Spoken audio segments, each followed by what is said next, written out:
Welcome to the Christian Life Coach Collective. I'm Laura Malone, and I help people just like you use your wisdom and your story to grow as coaches and entrepreneurs, because I believe you're called to create great impact and real income. So your next right step starts right here. So when you are a coach, there are several things that are important for you to learn how to have in your own tool belt so that you can teach them to your clients. It's very difficult to ask your clients to learn how to do something you don't know how to do. It's also kind of out of alignment to ask your clients to do something you wouldn't choose to do. The hard things, right? One of them is time management. And I think one of the powerful keys that I have noticed in my own life is that I have, if anything, I don't even mean a time management plan, project, system. I'm not saying you have to go buy a software that manages all your time for you. I'm not saying that you love freedom, but you need to time block. I'm not saying any of those things. I'm going to give you one powerful key to being good at managing your time. And it's called personal agency in some versions. But really what it is changing your mind from I don't have time to I don't make time. That takes you from the defeatist victim mentality of I don't have time, like I'm completely out of control. I don't have any power over this. I mean, time is against me. I'm a victim of the clock. And instead of living like that, determine what things are actually important, what's a priority, what's a non-negotiable, what you have value for, and become somebody who is a powerful decision maker who says, this is so valuable to me that I have thought through my decision to invest my time into that.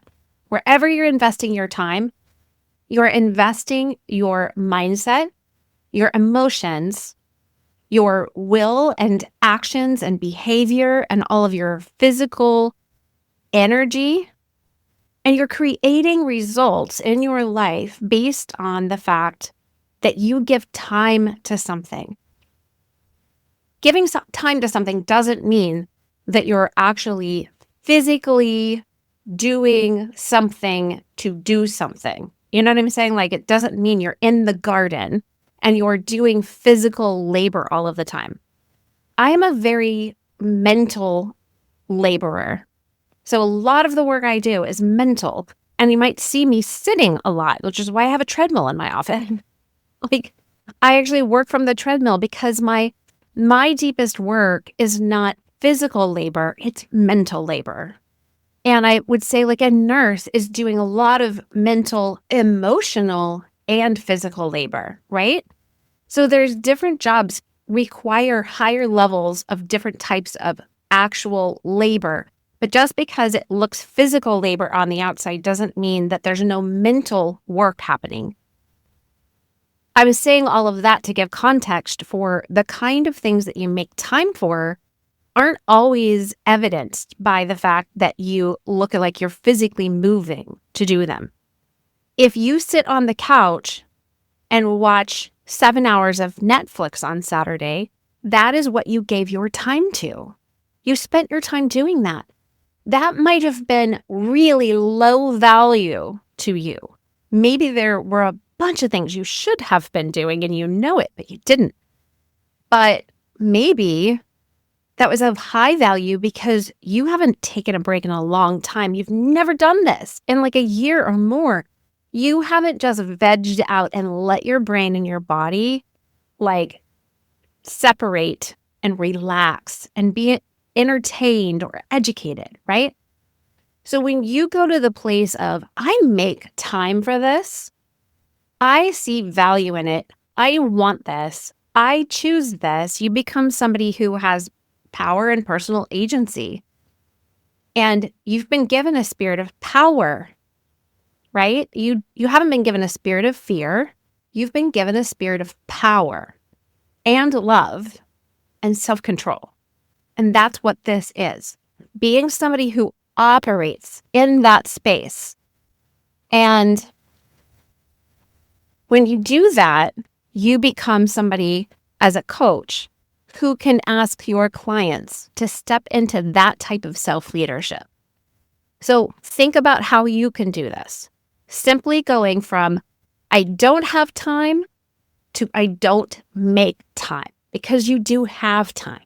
You are just not managing it to the point where when you get in the mindset of I don't have time, you're not leading yourself well.